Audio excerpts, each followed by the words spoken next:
গ্রিনল্যান্ডকে নিজের কবজায় নিতে চাইছে যুক্তরাষ্ট্র, তবে এটাই প্রথম নয়। এর আগেও খনিজ সম্পদে ভরা দ্বীপটিকে বহুবার অধিগ্রহণের চেষ্টা করেছিলেন পরাশক্তি যুক্তরাষ্ট্র। এমনকি একসময় গ্রিনল্যান্ডের সুরক্ষা দায়িত্ব পালন করেছে যুক্তরাষ্ট্র প্রতিরক্ষা দপ্তর।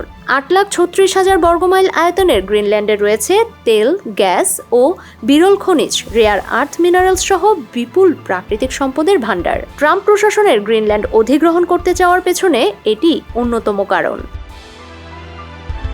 গ্রিনল্যান্ডকে অধিগ্রহণের বিষয়টি প্রথমে সামনে আসে 1867 সালে। সেই বছর রাশিয়ার কাছ থেকে $72 লাখ আলাস্কা কিনে নেওয়ার পর যুক্তরাষ্ট্রের পররাষ্ট্রমন্ত্রী উইলিয়াম সি সিওয়ার্ড গ্রিনল্যান্ড ও আইসল্যান্ড কেনারও ইঙ্গিত দেন।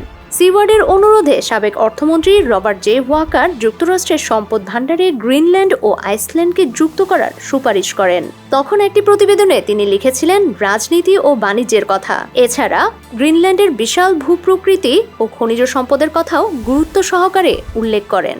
আরও লিখেন গ্রিনল্যান্ডের শিলা ও ভূতত্ত্বে বিপুল খনিজ সম্পদ থাকতে পারে। তার যুক্তি ছিল গ্রিনল্যান্ড অধিগ্রহণ করলে যুক্তরাষ্ট্র বিশ্ব বাণিজ্যের উপর নিয়ন্ত্রণ প্রতিষ্ঠা করতে পারবে।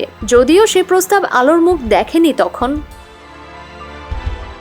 এরপর 1910 সালে একটি দুঃসাহসিক প্রস্তাব করে বসে যুক্তরাষ্ট্র। সে সময় ফিলিপাইন্সের মিন্দানাও দ্বীপ যুক্তরাষ্ট্রের অধীনে ছিল। মার্কিন রাষ্ট্রদূত মরিস ফ্রান্সিস ইগান এই দ্বীপের বিনিময়ে গ্রিনল্যান্ড নেওয়ার প্রস্তাব দিয়ে একটি চিঠি লিখেছিলেন ডেনমার্কের সহকারী পররাষ্ট্রমন্ত্রীর কাছে। তখন অবশ্য প্রথম বিশ্বযুদ্ধের আভাস স্পষ্ট হয়ে উঠেছিল। যুক্তরাষ্ট্রের মনোযোগ অন্যদিকে সরে যায়। ফলে প্রস্তাবটি নিয়ে তখন আলোচনা বেশি দূর আগায়নি।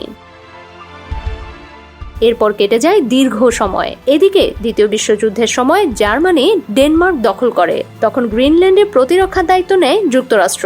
সেখানে বাড়াতে থাকে সামরিক উপস্থিতি।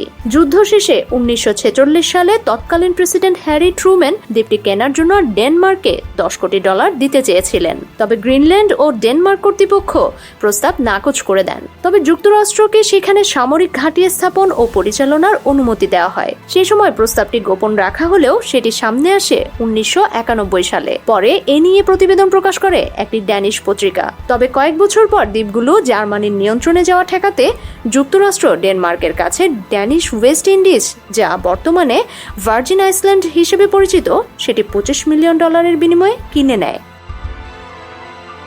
1979 সালে একটি গণভোটের মাধ্যমে গ্রিনল্যান্ড স্বশাসন লাভ করে। ফলে ডেনমার্কের কাছ থেকে এর স্বায়ত্তশাসন আরও বৃদ্ধি পায়।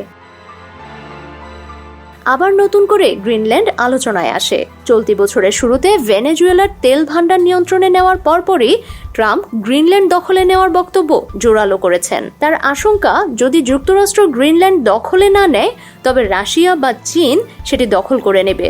তাই মার্কিন জাতীয় নিরাপত্তার স্বার্থে তিনি গ্রিনল্যান্ড চাইছেন। এবারও ডেনমার্ক বলছে গ্রিনল্যান্ড বিক্রির জন্য নয়। ডেস্ক রিপোর্ট, সমকাল।